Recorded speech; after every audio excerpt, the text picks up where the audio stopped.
Olá, eu me chamo José Luiz Ames. E eu me chamo Rosana Marcelino. Eu e a Rosana somos terapeutas. Nós trabalhamos com constelação familiar, com constelação organizacional e também com terapia individual e de casal, sistêmica.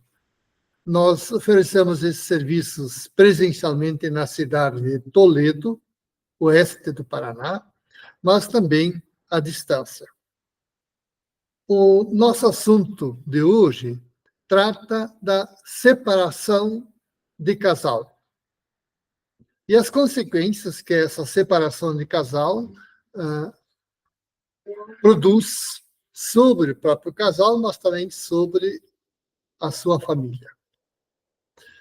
Muitos relacionamentos vivem, vamos dizer assim, num marasmo. O que eu quero dizer com isso? Vivem sem intimidade, nem interesse um pelo outro. Isso quando a relação já não passou para o nível da agressão verbal ou mesmo física. Muitas vezes o casal está junto, mas já nem compartilha mais o mesmo quarto. Quando tem mais de um na casa, cada um chega a ocupar o seu próprio cômodo. É isso que eu quero dizer com marasmo. Mesmo vivendo este marasmo na relação, muitos casais permanecem juntos. Por que acontece isso? Eu vou citar alguns motivos que, em geral, são os mais frequentes de encontrar nessas situações.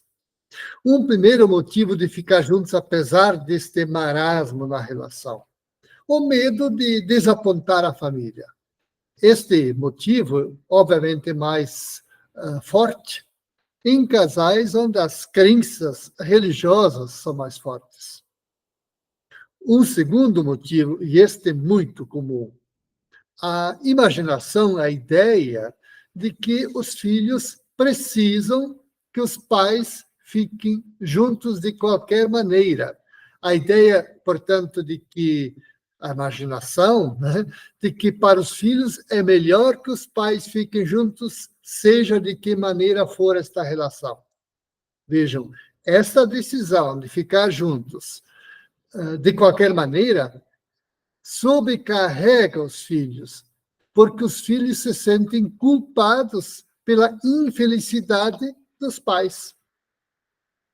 Um terceiro motivo que muitas vezes está detrás do fato de um casal ficar junto nesta relação que eu chamei de marasmo, né?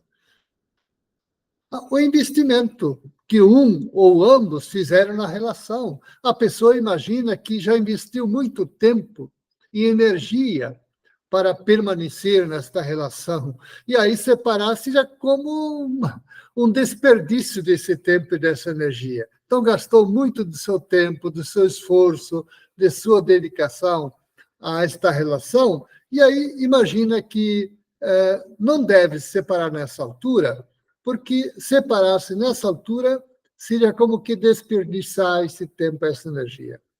E, obviamente, um outro motivo ainda, só para concluir essa parte, podemos chamar de motivos econômico-financeiros. Aí entram as dificuldades de repartição patrimonial, ou então também a separação dos bens, né? Ou então um dos parceiros se vê desprotegido financeiramente e prefere ficar junto numa relação infeliz a separar-se. Vejam, esses motivos acabam fazendo com que a pessoa permaneça em um relacionamento infeliz e levam ela a sofrer muito antes de decidir-se pela separação. É como se ela precisasse, como diz Hellinger, comprar o direito de se separar com o sofrimento dela. Precisa sofrer antes de se separar, para ter o direito de separar-se. Quando acontece uma separação, a primeira coisa costuma ser procurar pelo motivo e o culpado da separação.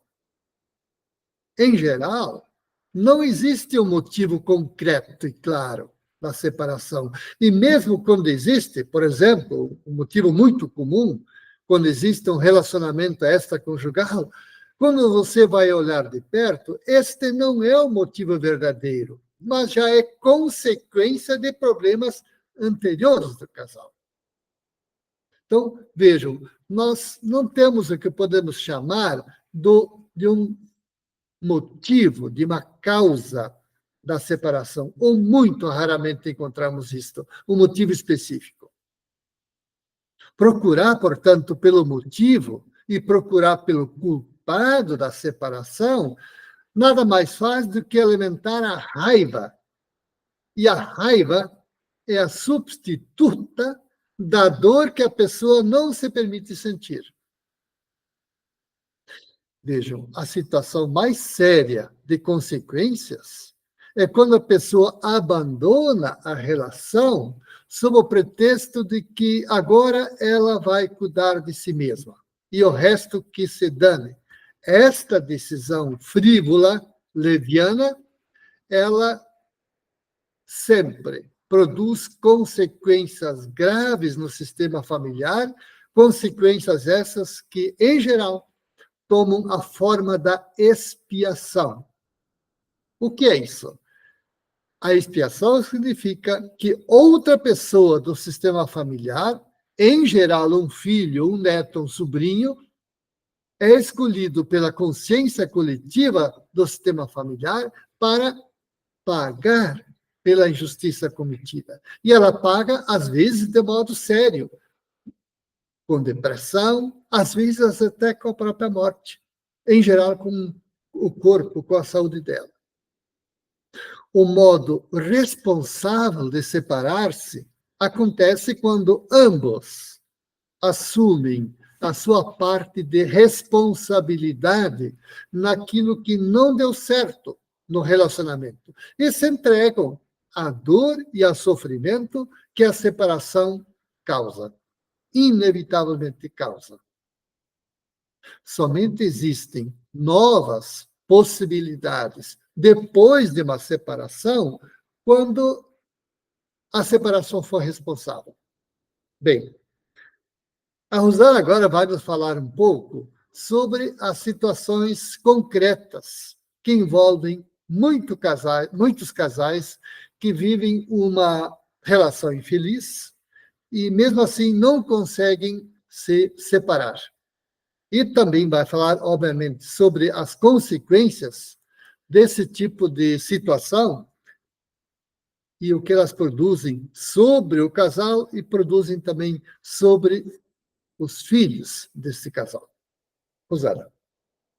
Então, meus queridos, como o Luiz comentou, muitas vezes nós observamos que a pessoa experimenta essa situação como se precisasse estar pagando a conta, né, antes de se separar. Precisasse sofrer tudo antes para depois se separar, como se essa fosse uma forma, né, de compensar a separação. É muito importante, se você está numa situação como essa, você compreender que é realmente muito desafiador, né, tomar a decisão e sair desse lugar sozinho. Então, quando um casal de longa data está num processo como esse, é recomendável, é muito importante que busque suporte, busque auxílio, porque a tendência de uma relação nesse formato que o Luiz acabou de comentar, é que se já não, se eles acham que o amor acabou, além de, é um buraco onde vai se aprofundando. Então, não tem mais o sentimento, mas é provável que eles vivam uma relação onde, além de não ter o sentimento do amor, eles vão produzir um sentimento de reatividade, de muita mágoa, chegando até o ódio, tá? Por quê? Porque eu gosto muito de usar uma figura de linguagem, né? Que muitas das nossas decisões são iguais frutas, sabe? Uma fruta, ela tem o ponto exato de ser colhida, né? Se você colhe antes do tempo, ela está verde, né? Está ruim. Aí, se você colhe ela no tempo exato, ela está madura, saborosa. E se você vai deixando o tempo passar, ela apodrece, tá? Então, as nossas decisões são mais ou menos assim também, né? Então, quando eu tomo a decisão no momento mais ajustado, apropriado, então eu vou tomar a decisão na hora que, sim, acabou o sentimento, né? Acabou a emoção do amor, né? Mas eu tô, digamos assim, no ponto exato. Eu não entrei na mágoa, na raiva, no ódio, praticamente. No desejo de vingança. No desejo de vingança. Então, esse é o ponto certo, né? Quando a pessoa está nesse caso que o Luiz está falando aqui, é a hora que desanda para outro nível. E as pessoas começam, além de sair desse sentimento de apreço pelo outro, eu esqueço tudo aquilo que me fez ir até aquela pessoa. Aquilo que motivou o meu encontro, que motivou a minha decisão de fazer uma parceria de vida com aquela pessoa, porque é óbvio que uma relação acaba, mas isso não significa que aquela pessoa que está ali, ela é toda errada, tudo está em desordem com aquela pessoa, não é bem assim, né? Tem algo que aconteceu e sim, nós nos desconectamos, um não consegue mais ter essa proximidade com o outro, mas isso não faz do outro, né? Então, quando eu vou deixando passar, eu vou perdendo tudo, eu vou perdendo a admiração, eu vou perdendo o respeito, eu vou perdendo a consideração, eu vou perdendo o bem-querer pelo outro, o desejo de que o outro fique e esteja bem, e isso é um buraco sem fundo. Então, o que eu estou dizendo? É muito importante buscar ajuda. Por quê? Porque quanto mais eu deixo essa situação piorar, mais consequências eu vou colher. Todos esses sentimentos negativos que eu fico nutrindo pela outra pessoa, tá? É uma conta em aberto. É uma conta em aberto que alguém vai pagar, tá? Então, o comum é que a própria pessoa pague, né? E também, quando nós temos filhos, né? Os filhos. Por quê? Porque os filhos, eles amam igualmente os seus pais. Eles não conseguem tomar uma decisão, eles não conseguem ficar ao lado de um. Mas quando eles veem uma situação que ela está muito degradada, muito destruída, eles se percebem na necessidade de tomar um partido. Eles vão buscar proteger um lado. Na verdade, aquele lado que eles percebem, não é que é o lado mais fraco, mas aquele lado que eles percebem enquanto mais fraco, eles vão buscar proteger. E ao escolher um lado, né, eles se colocam contra o outro. Se colocam contra o outro. E como o filho, ele é metade mãe, metade pai, ao ficar contra um deles, ele também fica pela metade. Então, você compreende como isso é destrutivo para a vida do filho? Né? Por isso, é óbvio que o filho não tem que tomar esse lugar, mas, infelizmente, não tem outra forma. O filho que está no meio dessa situação, ele não é consciente, né? Às vezes é até consciente, mas na maior parte das vezes, inconscientemente, ele toma esse lugar. E é muito destrutivo para a vida dele. Por isso, né, eu costumo dizer o seguinte: pessoas que estabelecem um relacionamento, que estabelecem uma relação, que se casam, né, elas fazem isso quando são adultas. E precisam continuar adultas. Adultas para assumir as consequências dos seus atos, para assumir também a responsabilidade sobre o percurso que não deu certo, assumir as consequências de cada ação que tomou e liberar os filhos dessa disputa. E como eu faço isso?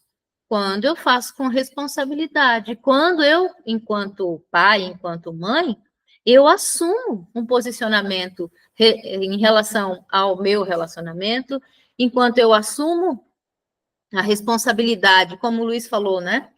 O medo de desapontar a família.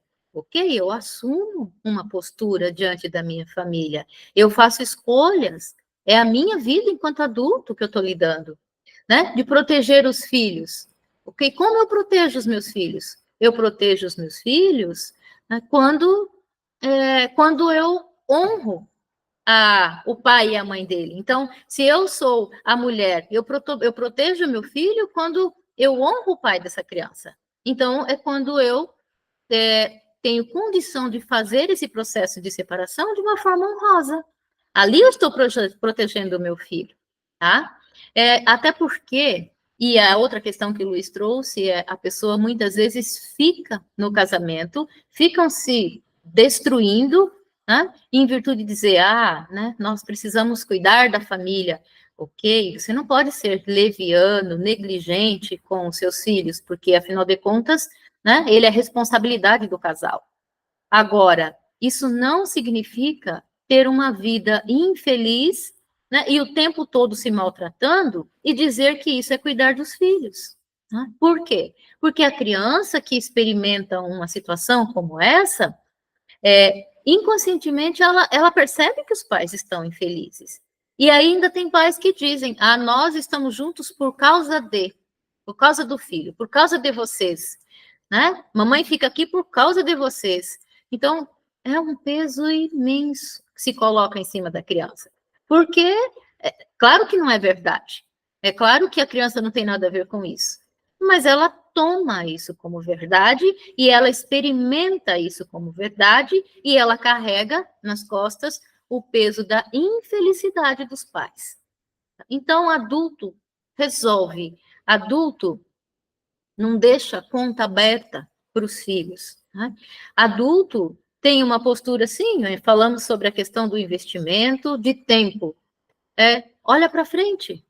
Olha quanto você ainda pode ter de vida. Porque o que já passou, você não vai ter como resgatar mesmo. Se foi bom, ótimo. Se foi ruim, paciência. Você não tem como mudar nada do que já foi.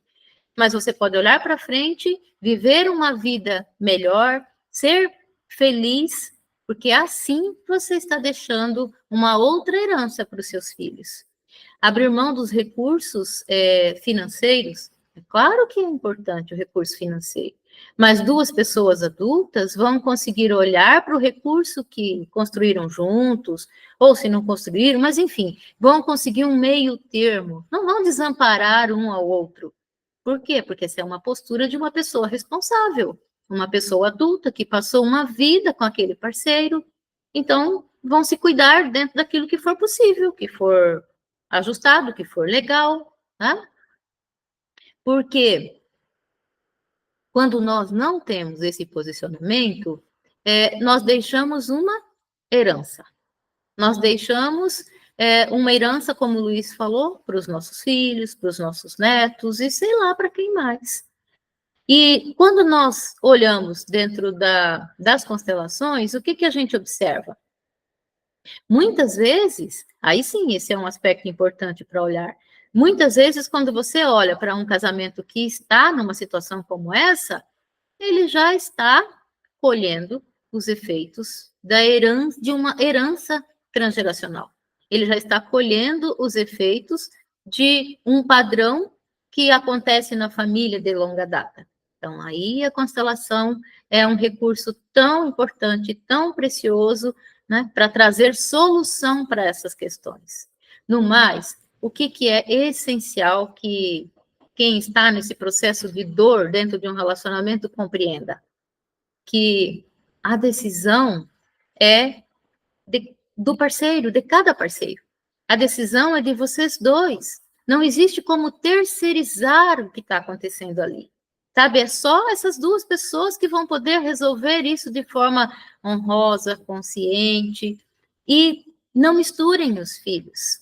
Né? E se for necessário, falem para eles com todas as letras e com a autoridade que é característica dos pais.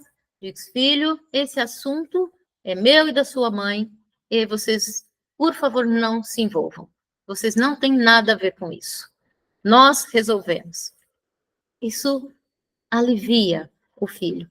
Isso tira um peso da responsabilidade que é comum ficar em cima deles. É isso, meu amor? É isso. Obviamente, esse assunto é longo, podemos falar dias sobre ele e não esgotá-lo, mas o principal da ideia, eu creio que tenha ficado claro para vocês. Nós agradecemos a você que nos acompanhou neste vídeo.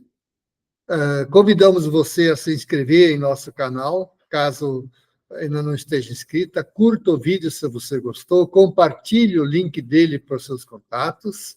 Nós ficamos muito agradecidos por isso. E se você passa por dificuldades, faça contato conosco. O contato você encontra na descrição desse vídeo, aqui mesmo. Nesse canal, nesse lugar que você está assistindo, tem uma descrição no vídeo, nele tem o contato direto com a Rosana para você conversar. Muito obrigado a você e até o próximo vídeo. Até breve.